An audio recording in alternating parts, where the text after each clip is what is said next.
और महालक्ष्मी सेल्स आपके लिए तैयार है लेटेस्ट कंज्यूमर अप्लायंसेस के साथ। Branded air conditioners, best brands, best offers के साथ आपके लिए अवेलेबल है महालक्ष्मी सेल्स में। एयर कूलर्स जो आपके पूरे घर में ठंडी हवा से आपके दिन को और खुशनुमा बनाए। Single door refrigerator, double door refrigerators, inverter battery, deep freezers, विजी cooler, LED televisions, semi and fully automatic washing machines, water purifier, RO plus UV, आटा चक्की, water dispensers, water coolers, mini refrigerators, सभी अप्लायंसेस बेस्ट ब्रांड्स के best offers के साथ आपके लिए available है महालक्ष्मी सेल्स में।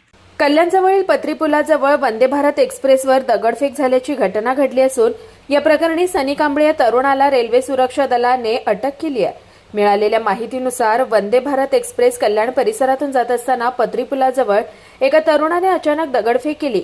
या घटनेमुळे काही काळ परिसरात खळबळ उडाली। घटनेची माहिती मिळताच रेल्वे सुरक्षा दलाने तातडीने कारवाई करत आरोपी सनी कांबळे याला ताब्यात घेतलाय। प्राथमिक चौकशीत हुल्लडबाजी करण्याच्या उद्देशाने त्याने हे कृत्य केल्याचं समोर आलंय। सुदैवाने या घटनेत कोणतीही जीवितहानी झाली नसल्याची माहिती मिळाली असून रेल्वे प्रशासन या प्रकरणाचा पुढील तपास करत आहे। कुणाल म्हात्रे, स्वानंद मीडिया, कल्याण। ताज्या घडामोडींसाठी स्वानंद न्यूजला सबस्क्राइब करा आणि बेल आयकॉनवर क्लिक करा।